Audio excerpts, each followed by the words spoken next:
In this video, we're going to talk a little bit about setting up buttons in our UI. We're not going to talk about programming buttons in this video. That's going to be a separate video. I'm just going to go through ways that you can alter your buttons to make them look the way that you want in Unity. If you need to refer to other videos to set up to this point, there are videos that come before this. I'm going to assume that you already have the rest of this done before we begin. So we create button objects the same way that we've created other UI elements. We need to make sure that they are children of the canvas, but you might actually be embedding them inside of a panel, so they might actually be children of a panel so that it looks a little bit nicer. They're a little bit easier to move around, because the nice thing about panels is if you build to the panel and they're anchored nice, we can just move or change the size of our panel. Like, I should probably anchor that text to the top like that. And now if I change my panel, it scales nicer. It's easier to change. But we're going to make our button on this panel. So I'm going to select my panel, right click, UI, button. Not the Text Mesh Pro button, just the regular button. I create it and it's going to appear probably, I think it appears in the middle of whatever you had selected. So a couple things. If we need to make this button bigger or change the size of this button, never scale the button. You should never use scale on any of your UI elements because it's going to end up looking really bad. If we start scaling this up, notice that it is stretching out our text, and if we make it bigger on this side, it's just making it look really bad. So if we need to change the size of our button, we need to use the rect tool. So I'm hovering over it now up here to click on it, and we can make it bigger. Notice it's not changing the text on there. That's going to be something else, but this is just the general shape of the button we alter by using the rect tool. So I probably don't want it that big, but maybe something like that. And we can move it around and put it where we need to. Let's see. So another thing, we need to make sure that we're knitting our buttons.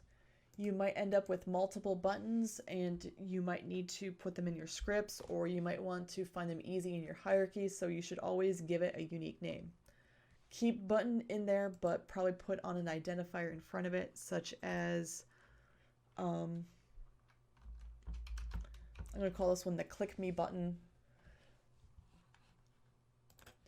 We're not actually going to program this, but that's what I'm going to change the words to, is to say click me on it. So I guess that's a good name.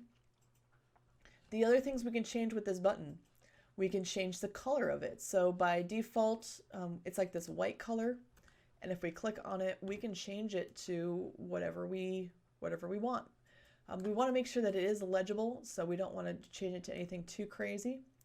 But what if we have more of like a pink sort of color? You can choose whatever color you want.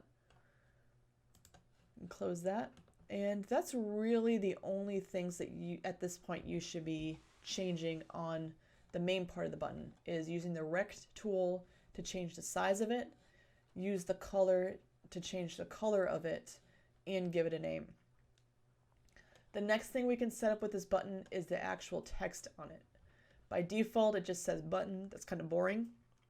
So to change the text on there, we have to go inside of it, because if you notice over here, when we created that button, it actually has a little arrow. So if we click on it, it actually has a child. And the child of your button is the text that sits on it. So if we want to change the word button, we have to locate the text object inside of it. And then this text object works just like every other text object we've manipulated. So we can change the words on it. We can change the size of the text by changing the font size. Again, not the scale, font size. So we can make this bigger. We can make it maybe a little bit bigger. Let's see. There we go. And we can even change the color of that if we need to something else. We can change the alignment. By default, it's kind of middle center aligned. If you needed to change it for some reason, you can. But if you need to change, go back and fix the button. You know, don't accidentally try to change it here because it's not going to work. You do have to make sure that you go back and actually select the button in the hierarchy so that you can go in and make changes to that.